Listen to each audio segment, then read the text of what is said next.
Señor, para que Dios nos dirija hoy en su palabra. Tiene que ver con el tema de la celebración de este tiempo, ¿sí? De la Navidad. Me parece que es oportuno porque necesitamos estar revisando nuestro corazón al respecto de esto. Y como título yo le he colocado Tu corazón, un lugar para Cristo. Tu corazón, un lugar para Cristo.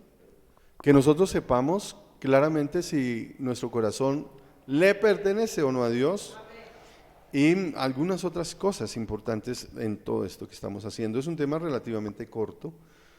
Y quiero empezar diciéndoles que hay muchos acontecimientos que son reconocidos como eventos que han cambiado la historia de la humanidad. A través del tiempo nosotros vemos cómo hay cosas que han cambiado la humanidad. Yo tengo algunos que anoté.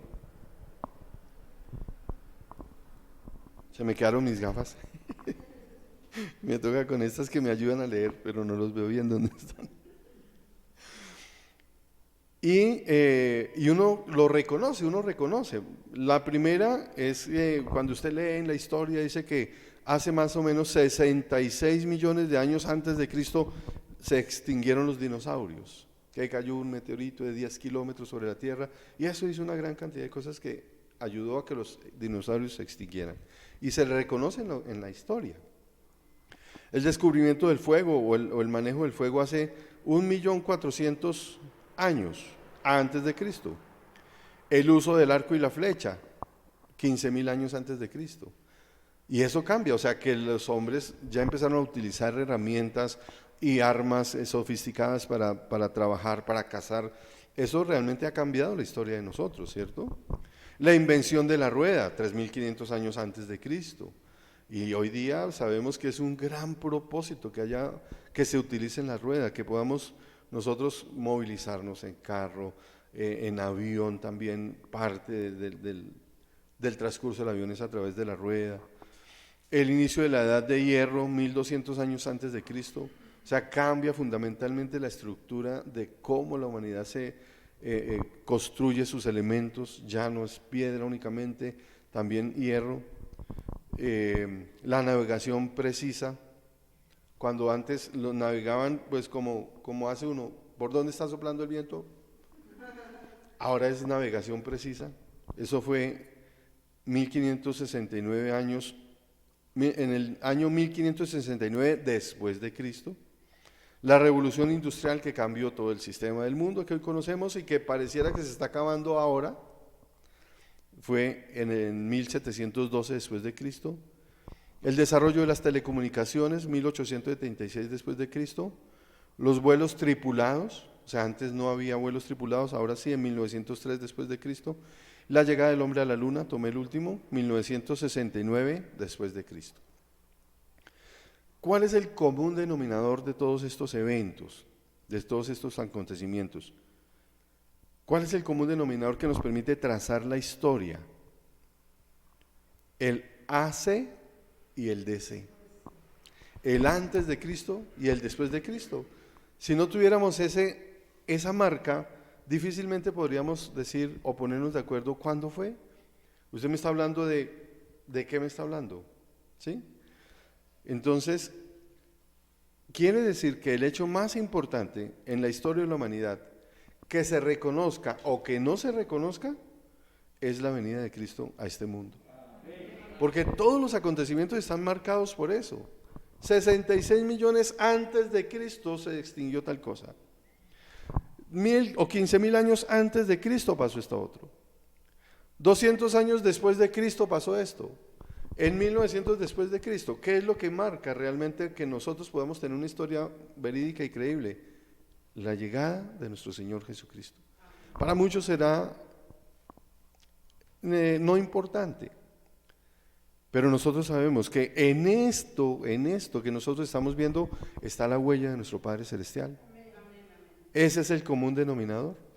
Acompáñeme por favor para iniciar la base bíblica a Lucas capítulo 2, vamos a leer el verso 11 y el verso 12, que es una de las narraciones bíblicas de esta promesa maravillosa que Dios nos hizo a la humanidad, a los de ese tiempo, a los de este tiempo y a los que vendrán después de nosotros.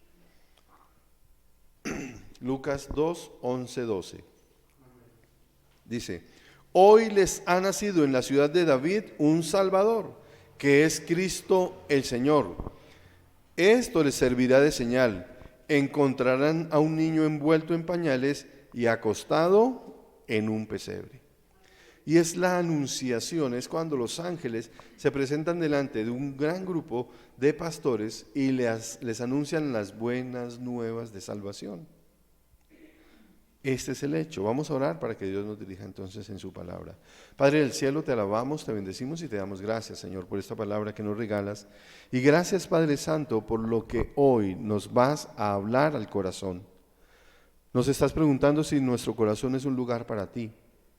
Y Padre poderoso, te pedimos que hoy lo podamos entender, que lo podamos ver con claridad y que podamos, Señor, estar preparados para lo que tú haces en nuestra vida a través de tu palabra y a través de tu presencia.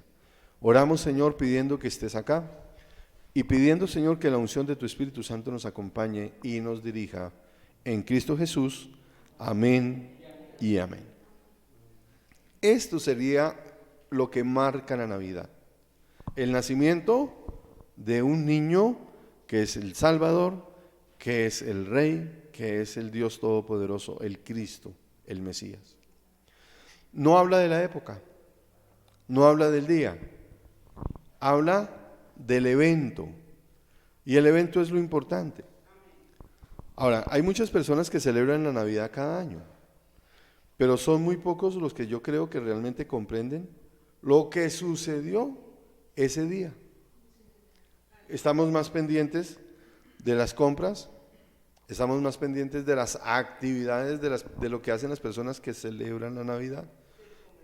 Estamos más pendientes, sí señora, del comercio, de lo que me van a regalar, de lo que me voy a poner, de dónde voy a ir, de cómo la voy a pasar, que de entender qué fue lo que pasó realmente en la Navidad.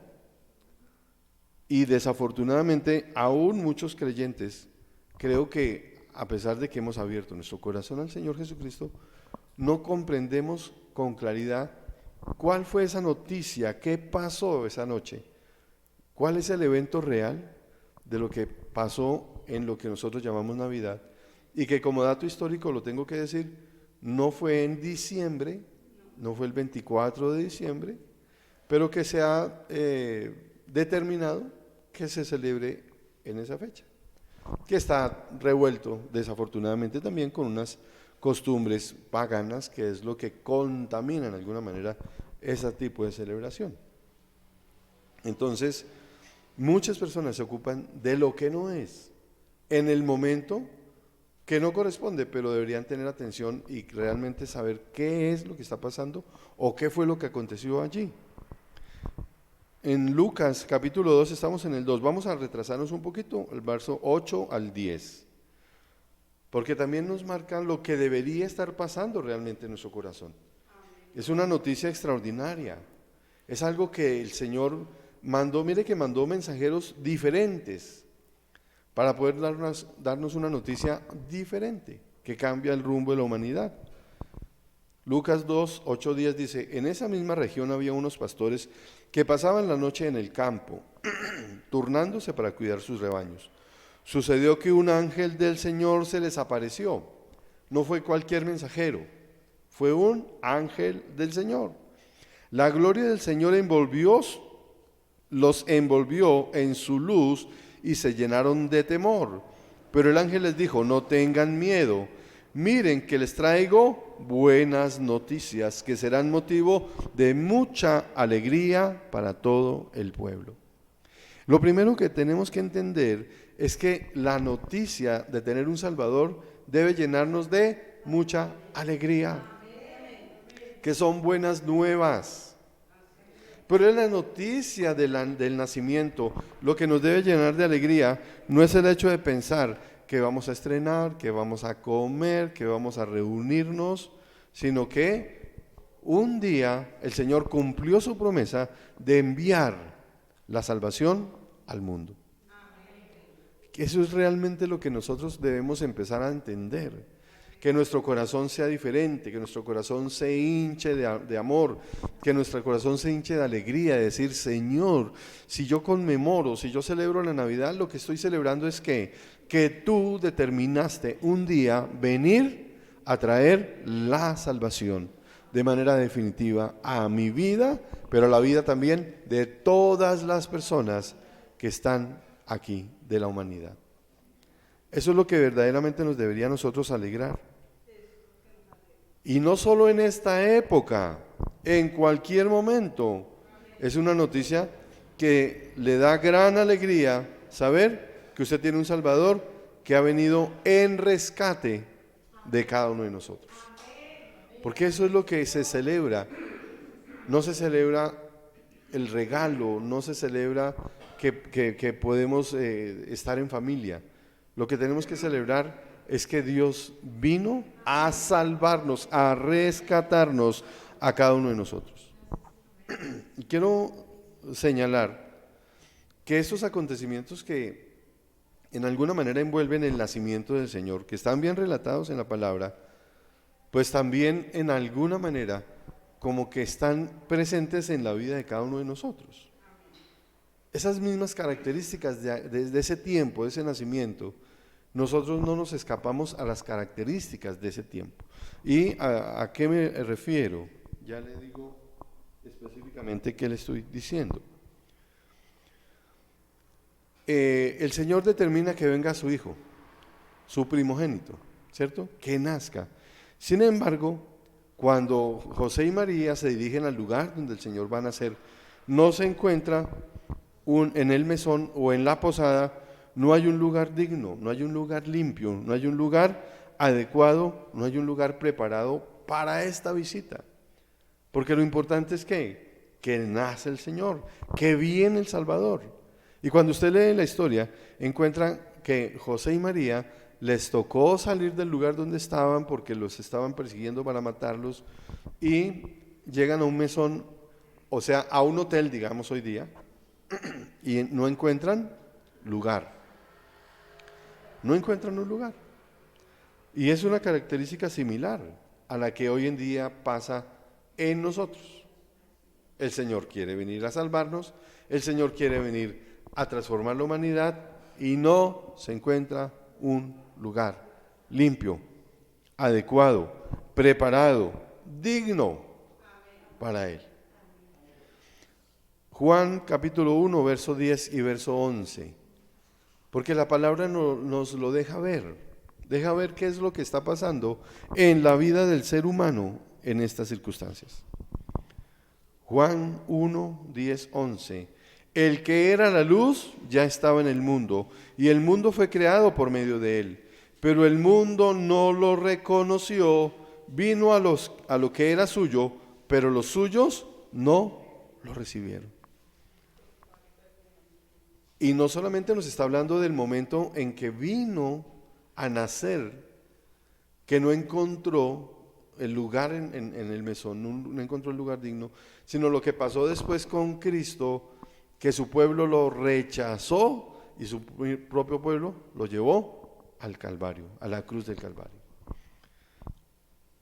El hombre no está preparado para recibir la visita del Creador del universo. El hombre no está preparado para recibir la visita del Todopoderoso, del que tiene en su mano el poder y la vida, del que tiene la salvación para nosotros. Y si nosotros revisamos la historia de nuestro corazón, antes de que pudiéramos abrir nuestro corazón a Dios, ¿estábamos preparados? ¿Qué dice usted? No. Podríamos aplicarnos este verso. Vino a los suyos y los suyos no lo recibieron. Porque nosotros somos creación de Dios. Y sin embargo, no le recibimos, no estábamos preparados. Hoy día sigue pasando exactamente igual. Viene a rescatarnos, viene con amor, viene a traernos buenas nuevas. Dice en Juan 3:16, porque tanto amó Dios al mundo que dio a su Hijo unigénito para que todo aquel que en él crea no se pierda, sino que tenga vida eterna. Sin embargo, seguimos rechazando a Dios. Estoy hablando humanidad. Usted sigue compartiendo el Evangelio y hay la gente que sigue diciendo, no, eso es un cuento, es una historia, no, yo no quiero saber nada de él.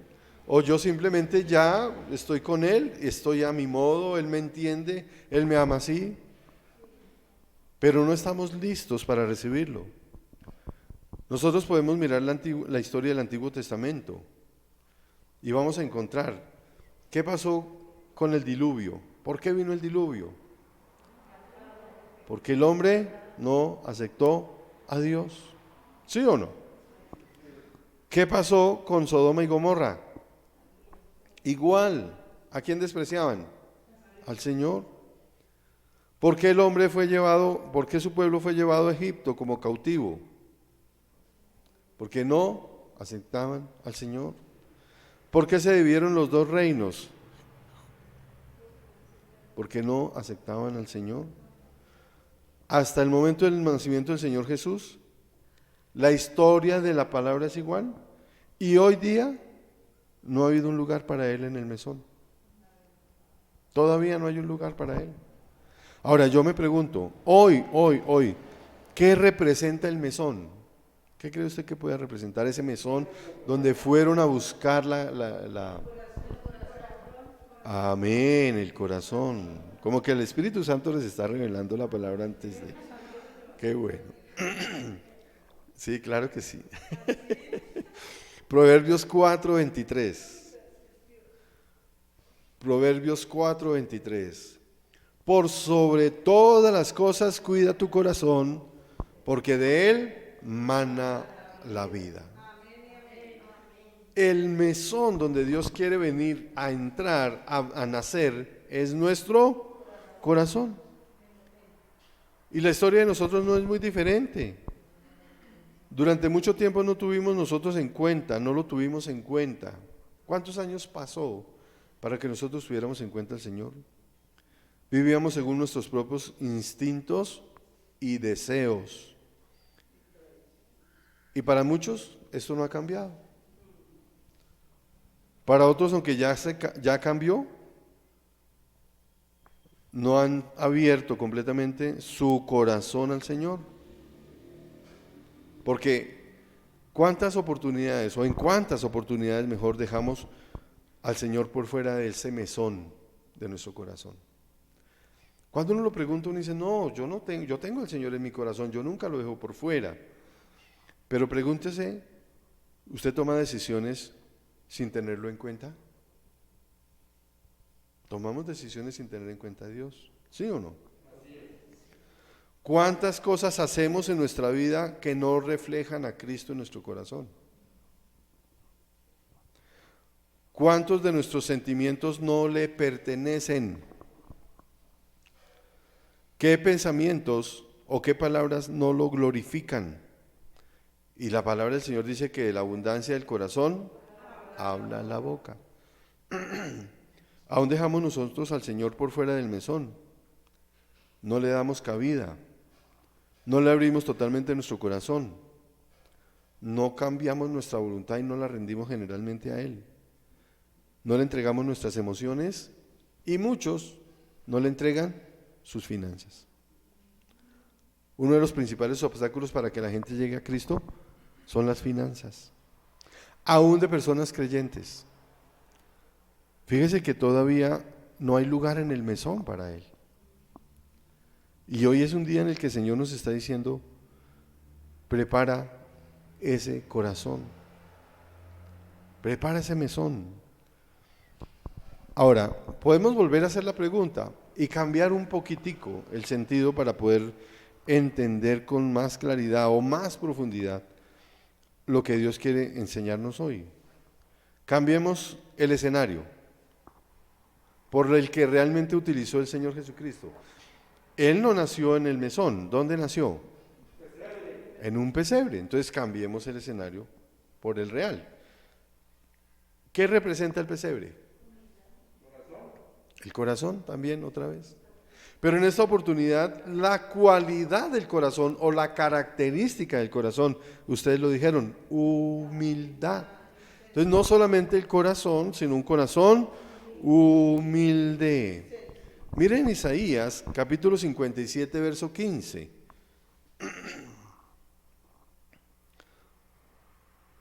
Porque lo dice el excelso y sublime, el que vive para siempre, cuyo nombre es Santo. Yo habito en un lugar santo y sublime, pero también en el contrito y humilde de espíritu, para reanimar el espíritu de los humildes y alentar el corazón de los quebrantados. Las cosas de Dios no son por casualidad. O sea, no podemos decir que al Señor se le pasó por alto que en el tiempo en que nacía el Señor Jesucristo, en esa región, en ese mesón, no iba a haber lugar para Él. ¿Será que fue una casualidad? ¿Usted qué cree? No, eso no es una casualidad. Él nació en un pesebre no porque no tuvo el poder para encontrar un lugar digno para Él. No, Él no nació en el pesebre por eso. Él nació en un pesebre para enseñarlos que solo un corazón humilde puede acoger la soberanía de Dios. Porque cuando vimos nosotros el mesón, para volver a los ejemplos que estamos pensando, el mesón que representa también el corazón, nosotros hemos abierto nuestro corazón a Él, pero no lo hemos abierto de manera total, porque la humildad que falta en nuestro corazón no permite reconocer la soberanía de Dios en las emociones, en las decisiones, en la economía, en los sentimientos, en mi manera de hablar, en mis gustos, en muchas áreas. No me rindo con humildad a Dios. Y hoy lo vemos plasmado en la manera en que las personas viven. Yo amo a Dios, claro que sí, pero no renuncio a expresarme con vulgaridad, a decir chistes de doble sentido, a hablar las cosas como yo quiero. Y cuando uno le llama la atención a la persona, o llama su atención sobre lo que está haciendo, mejor digámoslo de esa manera, la persona dice, no, es que eso no tiene ningún problema, Dios me conoce y Él sabe que yo soy así. Y nos escondemos detrás de eso muchas veces, ¿o no?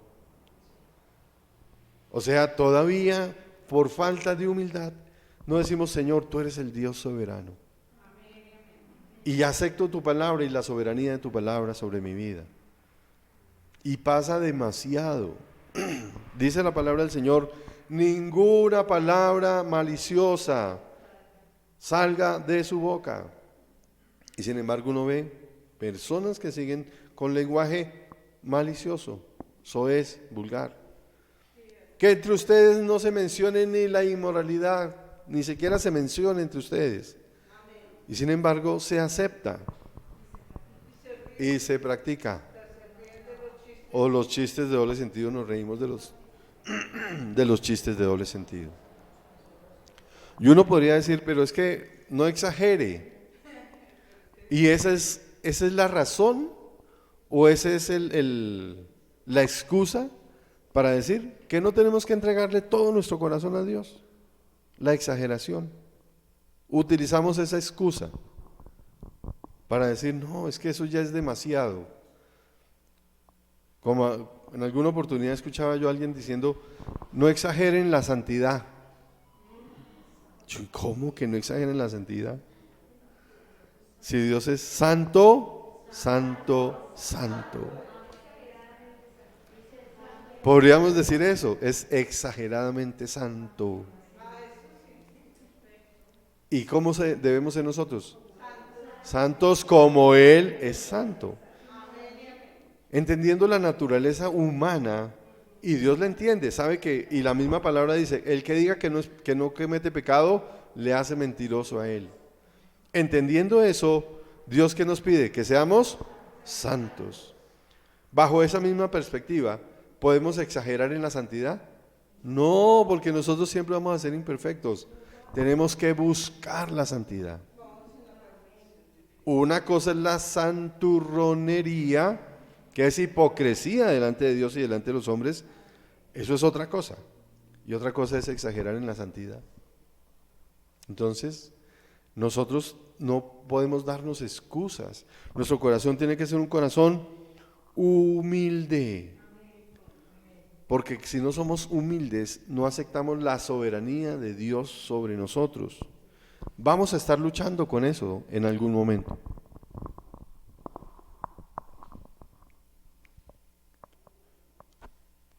Él no nació allí en el pesebre porque se equivocó. Nació porque la majestad de Dios no puede reñir con la humildad de nuestro corazón. O sea, la soberbia de nosotros tiene que rendirse ante la majestad de Dios y entender que solamente en un corazón humilde puede verdaderamente morar el Señor. Muchas veces usted comparte la palabra con las personas y uno dice, esta persona no es altiva, esta persona no es orgullosa, pero cuando se niega a recibir a Cristo en su corazón, ¿qué nota usted? Orgullo. No, yo estoy bien así. No, yo creo que lo que usted dice puede ser verdad, pero yo no lo necesito, yo no lo veo de esa manera. No, Dios también está conmigo. Así usted le muestra los elementos bíblicos para que la persona rinda su corazón a Dios. Entonces, lo que tenemos nosotros que entender es que uno, el mesón representa nuestro corazón limpio, digno, preparado, dispuesto, que no lo dejemos por fuera nunca, que nuestras decisiones, nuestras acciones, nuestros pensamientos, nuestros sentimientos, nuestras emociones le correspondan a Dios. Y dos, el corazón también representa el pesebre, un lugar humilde para que Dios pueda ser completamente soberano sobre nuestra vida. Dice también que si nosotros queremos ver a Dios obrando en nuestra vida, quebrantemos nuestro corazón. Porque es la única manera de que Él pueda obrar sobre un corazón. No despreciaré un corazón quebrantado o contrito y humilde. ¿Quieres ver a Dios obrando sobre tu vida? Quebranta tu corazón. Y nosotros podemos ver la diferencia en el quebranto del corazón, por ejemplo, en el rey David. Dice la palabra que era un hombre con un corazón conforme al corazón de Dios. Sin embargo, cuando estaba por allá en época de guerra, que se quedó pereciendo en su casa, ¿qué hizo? De la manera más vil, por decirlo así, que una persona pueda llegar a cometerlo. Pero después este hombre quebranta su corazón y entonces podemos ver la transformación y la obra de Dios en su vida. El Salmo 51, vamos a leer versos 16 y 17. Le recomiendo leer todo el Salmo 51 en su casa porque es hermosísimo. Uno puede ver ese quebrantamiento, uno puede ver la diferencia del quebrantamiento. El quebrantamiento, en mi concepto, es mucho más allá de pedir perdón. El quebrantamiento es mucho más allá de reconocer el pecado. Es verdaderamente dejar que mi corazón se rinda ante Dios. Salmo 51, 16, 17. Tú no te deleitas en los sacrificios, ni te complacen los holocaustos. De lo contrario, te los ofrecería. El sacrificio que te agrada es un espíritu quebrantado. Tú, oh Dios, no desprecias un corazón quebrantado y arrepentido. Fíjese que el rey David no solamente dice un corazón arrepentido, sino un corazón quebrantado. O sea, que nosotros verdaderamente quebrantemos nuestra vida, nuestro corazón delante de Dios. Ese salmo fue escrito por el rey David luego del pecado con Betsabé. Y si él simplemente hubiera podido arrepentirse. En ese tiempo, ¿cómo se expresaba el arrepentimiento? A través de holocaustos, a través del luto, de romper sus vestiduras, de rasgar sus vestiduras. ¿cierto? Él simplemente hubiera podido decir, bueno, vamos a hacer un holocausto, voy a echarme ceniza y silicio, pero lo que hace es reconocer su pecado, arrepentirse y quebrantar su corazón. Y el quebrantamiento del corazón no se refiere al luto que él vivió, al llanto por la muerte del bebé. El quebrantamiento no se refiere a eso, porque este Salmo 51 se escribió antes de la muerte de ese bebé. O sea, él quebrantó realmente su corazón para que Dios pudiera obrar en él. Si nosotros queremos que Dios obre en nosotros, debemos quebrantar nuestro corazón. Estamos en esta época en que la gente celebra la Navidad, pero necesitamos un lugar donde Cristo pueda nacer, humilde, digno, limpio, dispuesto. Sería importantísimo preguntarnos en qué área de nuestra vida necesitamos quebrantar nuestro corazón. ¿Qué áreas todavía no están rendidas a Él? ¿Qué podemos decirle al Señor o entregarle para decirle, Señor, estamos en este tiempo en que tradicionalmente se celebra, pero mi corazón aún no está listo o sí está listo? ¿Está limpio o no está limpio? ¿Está quebrantado en estas áreas en que todavía el orgullo se levanta? La independencia, podríamos decirlo, me gustaría decirlo de esa manera porque a veces uno dice orgullo y dice, no, yo no soy orgulloso, pero sí tengo un corazón independiente en áreas de mi vida de Dios. Toma decisiones sin tenerlo en cuenta. Porque hay grandes bendiciones que han venido a nuestra vida por el nacimiento del Señor. No estoy diciendo por diciembre, estoy diciendo por el nacimiento del Señor. Miremos las bendiciones, Isaías capítulo 9, verso 2 al 6, porque en este pasaje yo creo que están envueltas las bendiciones, la característica que debe alumbrar o que debe acompañar a una persona que ha permitido que su corazón sirva de mesón y de pesebre para que Dios nazca en él. Isaías 9, 2 al 6.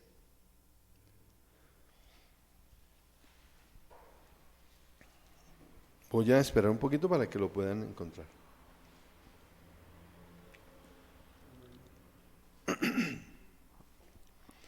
El pueblo que andaba en la oscuridad ha visto una gran luz.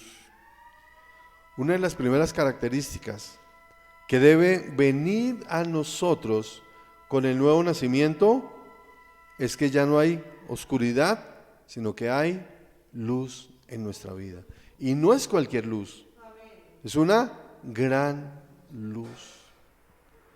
Sobre los que vivían en densas tinieblas, la luz ha resplandecido. Quiere decir que ya no podemos caminar, vivir bajo las tinieblas, sino que tenemos que empezar a caminar bajo la luz de Dios. Y nosotros creo que podemos entender con relativa facilidad qué es caminar en tinieblas y qué es caminar en la luz. Que todo lo que nosotros hagamos sea visible no solo a los ojos de Dios, sino también a los ojos de las demás personas. Tú has hecho que la nación crezca, has aumentado su alegría y se alegran ellos en tu presencia, como cuando recogen la cosecha, como cuando reparten el botín. Otra característica importante es, uno, el crecimiento de nosotros. Quiere decir que nosotros, a través de la exposición a la palabra de Dios, tenemos que ir avanzando, creciendo y mostrando las características del carácter de Cristo en nosotros. Alegría, paz, paciencia, gozo, bondad, mansedumbre. Son características de aquel que ha recibido a Cristo en su corazón, porque es lo que el Señor dice. Las bendiciones del nacimiento. Este pueblo que andaba en oscuridad ya ahora anda en la luz. La manera en que vivía ya no está en tinieblas, está bajo lo que la luz de Dios quiere. Sus características, crecimiento. Vamos nosotros siguiendo adelante, no podemos seguir siendo lo mismo que antes. Tenemos que ser transformados y tener alegría. recogen cosecha, o quiere decir que en nuestra vida tiene que haber fruto. Tiene que haber fruto. Ciertamente tú has quebrado como de la derrota de Madián el yugo que los oprimía, la barra que pesaba sobre sus hombros, el bastón de mando que los subyugaba. Otra bendición de que Cristo haya venido a nuestro corazón es la libertad. Ya no tenemos yugos satánicos, ya no tenemos nosotros ese bastón, esa opresión, esa barra que pesa sobre nuestros hombros, todas las cosas que nos subyugan. No podemos seguir atados, tenemos que ser libres, porque ha venido el Señor.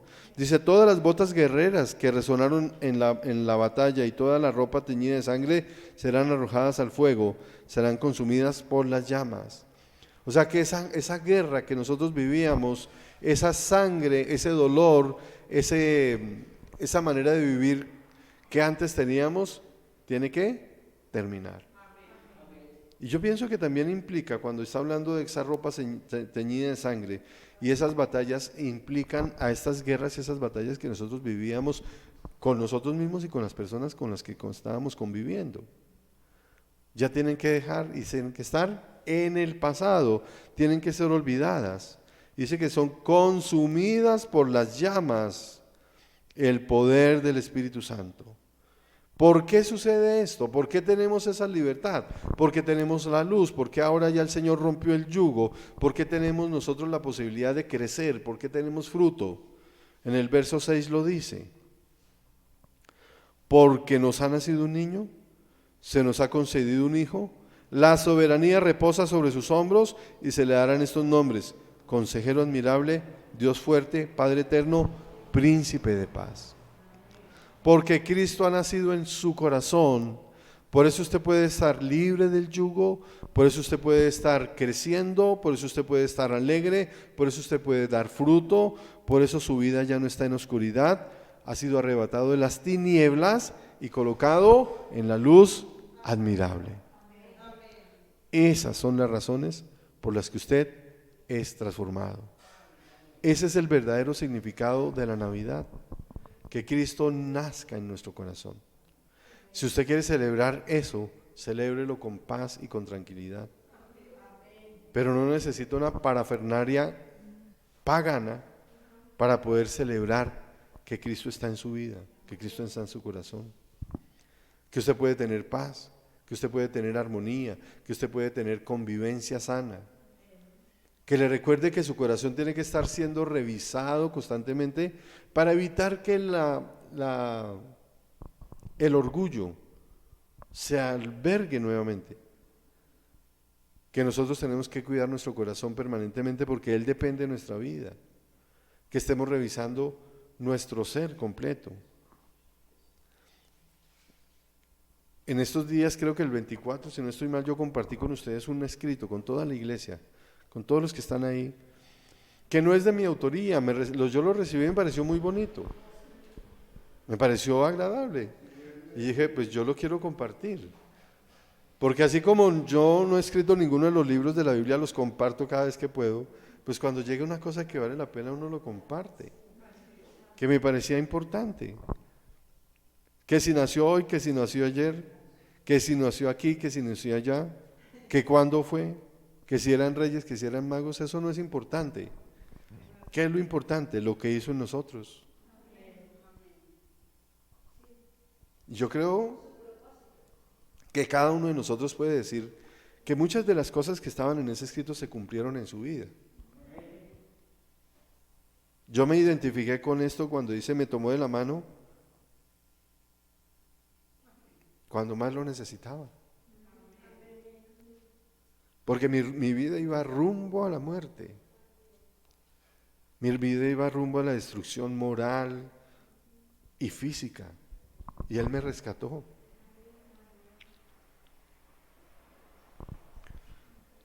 Me ha enseñado a sonreír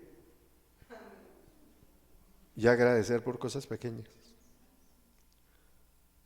O sea, ya no es simplemente lo grande y lo extraordinario a mis ojos. He aprendido a amar las cosas que para muchos son insignificantes, para mí son de gran valor. Y creo que eso es algo común en todos nosotros. Dios nos está enseñando a eso.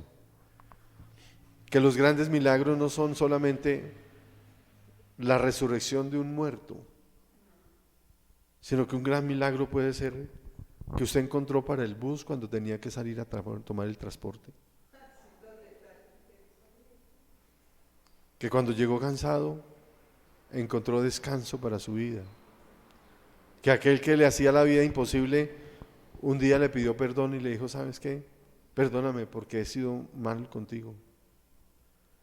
Y algunas personas pueden decir, no, pues a mí me ha dado viajes, me ha dado casas, me ha dado carros. Pero ninguna obra de Dios es pequeña, todo es grande. Que nos ha enseñado a despertarnos con agradecimiento. Independiente de lo que estemos atravesando, gracias Señor, porque tu misericordia está conmigo.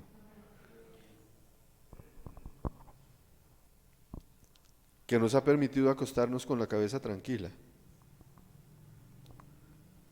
Porque después de un día difícil seguramente, antes de dormir podemos acudir a Él, pedirle perdón y tener la paz y la tranquilidad de decirle, Señor, tú dices que das el sueño a tu amado, pero también dices que si yo voy a tu presencia en este tiempo de sueño, voy a estar bien. Y eso me da tranquilidad. Que nos ha enseñado a abrazar al que nos necesita, no al que nos gusta únicamente, sino al que nos necesita verdaderamente. Que podemos abrir el corazón a aquellos que necesitan de Dios, aún no sean de nuestro agrado.